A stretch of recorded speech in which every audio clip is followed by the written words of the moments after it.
got a song about that. All right.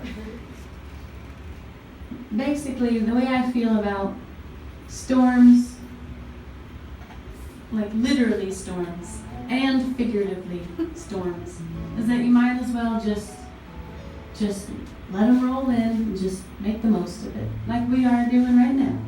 Yeah. So here's one of my songs called Rain Roll In. 1, 2, 3.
Go by before you know, even the very last